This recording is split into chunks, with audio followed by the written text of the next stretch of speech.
ही आसान छोटी सी टिप। देखिए मेरे सामने आप बहुत ही फ्रेश सब्ज़ी नज़र आ रही है। ये डायरेक्ट फार्म से आई है और ये गोभी और ये टिंडे ये माशाल्लाह इतनी अच्छी क्वालिटी के हैं और ये अपने हाथ से पिक की हुई चीज़ें हैं। आप ये देखें कि इनकी साइज़ देखें कितनी बड़ी है और कितने ये अंदर से सॉफ्ट हैं, इनमें कोई बीज नहीं है। हम डायरेक्ट सब्ज़ी आती है उसको बैग में डाला और अपने फ्रिज में रखा, और जब क्या होता है कि आधी यूज़ की आधी नहीं की तो एक टाइम आता है कि हम उठा के उसको गंदा करके फेंक देते हैं। लेकिन आज जो मैं टिप आपको बताऊंगी, और आप जब तक चाहें उसको यूज़ कर सकते हैं। इवन को 1-2 मंथ्स भी आप इसको यूज़ कर सकते हैं। 2-3 किलो एक एक सब्ज़ी ले लो या ज़्यादा ले लो, जितनी हमें रिक्वायरमेंट होती है उससे भी ज़्यादा ले लेते हैं कि हमें यही लालच होता है कि चलो सस्ती चीज़ मिल रही है। लेकिन होता क्या है कि जब हम अपने फ्रिज में ला के उसको रखते हैं और इतना जल्दी नहीं पका पाते तो क्या होता है कि इवेंचुअली वो हमें चीज़ें फेंकनी पड़ जाती हैं और उल्टा वो चीज़ बल्कि ज़्यादा एक्सपेंसिव पड़ती है। तो फ्रिज में अगर आपको 2-3 दिन में चीज़ें यूज़ करनी हो तो उसका भी एक तरीका है कि आप उसको अच्छे से वॉश करें सब्ज़ी को, उसको ड्राई करें और उसके बाद बिल्कुल ड्राई करके अपने ज़िपर बैग्स में डालें और उसके बाद उसको अपने फ्रिज में रखें। लेकिन अगर आपको ज़्यादा टाइम के लिए चाहिए तो आप 2 तरीके से फ्रीज़ कर सकते हैं।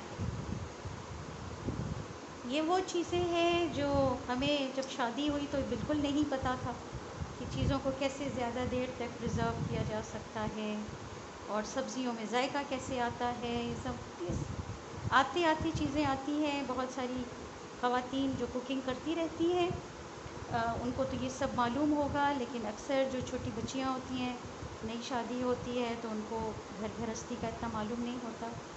लेकिन वैसे भी मैं आपको बताऊं कि चाहे आप बहुत टाइम से कुकिंग करते रहे हों, लेकिन बाज़ दफ़े ऐसा होता है कि बहुत ही एक छोटी सी टिप होती है, आसान सी बात होती है, लेकिन आपको मालूम नहीं होती है। इवन मुझे तो एक टाइम हो गया है अपना घर का कुकिंग करते हुए, लेकिन अभी भी बहुत सारी ऐसी चीज़ें हैं जो मालूम होता है कि अरे ये तो हमें पता ही नहीं था, ये तो हमें आज मालूम हुआ है। तो इंसान सारी ज़िंदगी सीखता रहता है, छोटी छोटी चीज़ें, छोटी छोटी बातें और छोटा छोटा सलीका ये ज़िंदगी और तजर्बे के साथ आता रहता है। तो कभी भी इंसान इस बात पे ना करे कि ओह ये क्या बात है, ये तो कोई इतनी बड़ी चीज़ नहीं है जिस पे किसी ने वीडियो बनाई है या कोई ऐसी बड़ी कोई चीज़ नहीं है। लेकिन क्या होता है कि छोटा छोटा सलीका कभी कभी नहीं भी पता होता। तो कभी भी इंसान कोई चीज़ सीखने में हेजिटेशन नहीं होनी चाहिए। बाज़ दफ़े आपको बच्चों से भी बहुत सारी चीज़ें मालूम हो जाती हैं और रसूलुल्लाह सल्लल्लाहु अलैहि वसल्लम का एक कौल है कि इंसान इल्म से सिर्फ 2 बातों की वजह से पीछे रहता है, एक तकब्बुर से और एक शर्म से। तो कभी किसी से कोई चीज़, छोटी से छोटी चीज़ पूछने में भी आपको शर्म नहीं महसूस होना चाहिए कि दूसरा क्या समझेगा कि अरे मुझे ये बात भी मालूम नहीं है, और ना फिर तकब्बुर करना चाहिए कि मैं और किसी से पूछूं और मैं कैसे किसी को शो करूं कि ये बात आपको मालूम है और मुझे मालूम नहीं है। देखिए ये भी सब इल्म है। हर चीज़ सिर्फ आप किताब में नहीं सीखते। अपने घर को सलीके से चलाना, तरीके से चलाना, ये भी एक इल्म है। और इनफैक्ट कुकिंग एक बहुत बड़ा आर्ट है। आप देखिए नॉर्मली क्या होता है कि हमारे एशियन कुकिंग में या चाइनीज़ कुकिंग में आप देखिए वही 3-4 मसाले होते हैं, लेकिन हर आदमी की कुकिंग अच्छी नहीं होती है। इसका वजह यह है कि कुकिंग एक आर्ट है और हर आदमी आर्टिस्ट नहीं होता है ना। तो इसलिए चीज़ों को पूछते वक्त शर्म ना करें। ये जो मेरे छिलके जमा हो रहे हैं, ये मेरे लिए एक और ट्रेजर है जो जमा हो रहा है, क्योंकि मैं इसे फेंकने वाली बिल्कुल नहीं हूँ। और ये सारा जो है ये खाद बनेगा और किचन वेस्ट जितना भी होता है उसको आप जमा करें। धूप में कर सकते, या तो आप धूप में सुखा दिया करें, जब वो ड्राई हो जाए तो उसको अपने गमलों में डाल दें, खाद में मिला दें, मिट्टी में मिला दें गार्डन की। या फिर ये कि आपका जितना भी ये कचरा होता है, आप अपने गार्डन के किसी साइड पे कोई गड्ढा खोद लें और उसमें दबाते जाएं, तो उससे भी आपका एक कंपोस्ट बहुत अच्छा तैयार हो सकता है। इंशाल्लाह उस पर भी मैं आप लोगों को एक वीडियो बनाना सिखाऊंगी, और जो कि बहुत ही ज़्यादा फर्टाइल होता है ये वाला खाद, किसी भी और खाद से, जो कंपोस्ट हम अपने किचन वेस्ट से बनाते हैं। तो हर चीज़ को घर में तरीके से इस्तेमाल करना सीखें। तो ये वॉश छीलने से पहले मैंने बहुत अच्छे से वॉश कर लिए थे, क्योंकि मैं इस बात पे बिलीव करती हूँ कि आप सब्ज़ियों को पहले अच्छे से वॉश कर लें, काटने के बाद वॉश ना करें, क्योंकि उससे उसके सारे जो न्यूट्रिएंट्स होते हैं वो सब ज़ाया हो जाते हैं।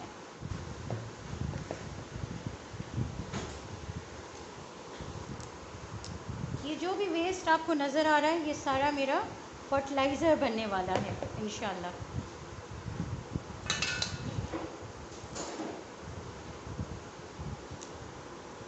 होता है कि फूल गोभी को काटने के बाद भी आप एक दफ़ा रिंस कर लें, क्योंकि बाज़ दफ़े इसके जो ये छोटी छोटी जगहें होती हैं, यहाँ पे समटाइम्स कीड़े होते हैं, तो वो धोना ज़्यादा बेहतर हो जाता है।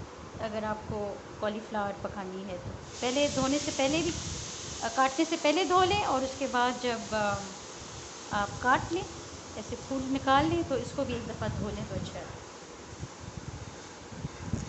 ये देखिए दोनों हमारी सब्ज़ियाँ धुल के कट के तैयार हो गई है। तो अब हम इसको दो तरीके से प्रिज़र्व करेंगे, कि एक तो हम डायरेक्ट इनको साफ़ धुली हुई सब्ज़ियों को हम अपने ज़िपर बैग्स में डालेंगे और इनको डायरेक्ट हम फ्रीज़ कर देंगे।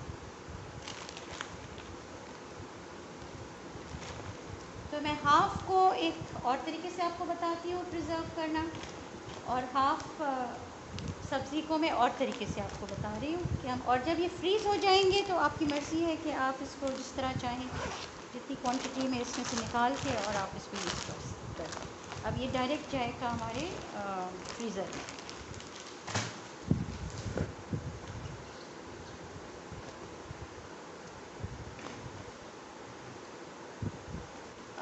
और ज़िपर बैग्स भी अगर आपके पास ऐसे हो जो ज़िप लगा के बंद हो जाते हैं, वो और ज़्यादा है सहूलत वाला। लेकिन अगर नहीं है तो आप ऐसे पिन्स लगा के भी वटेवर तरीके से इसको अच्छे से एयर टाइट कर दें, इसको रख दें। अब ये दो हमारे बैग्स जाएंगे डायरेक्ट फ्रीज़र में, और जब मुझे जितना चाहिए होगा मैं इसमें से निकाल के और इसको यूज़ करूँगी।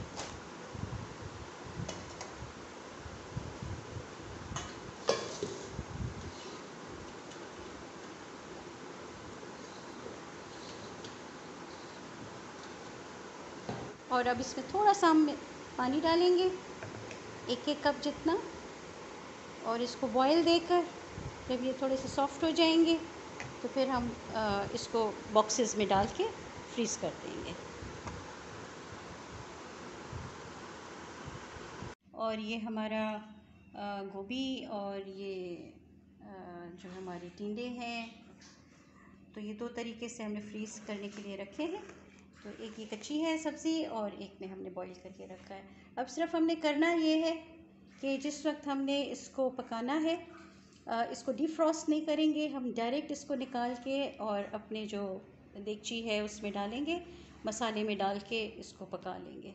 तो उससे फिर ये है कि इसका कलर भी ख़राब नहीं होगा और इसका टेक्सचर भी ख़राब नहीं होगा।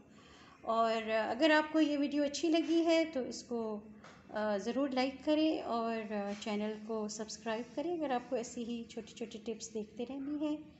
एक छोटी सी वीडियो थी, छोटी सी टिप थी जो मैं अपने घर के लिए कर रही थी, और मैंने चाहा कि मैं इसको आपके साथ भी शेयर करूं। Thanks for watching this video. Allah हाफिज़।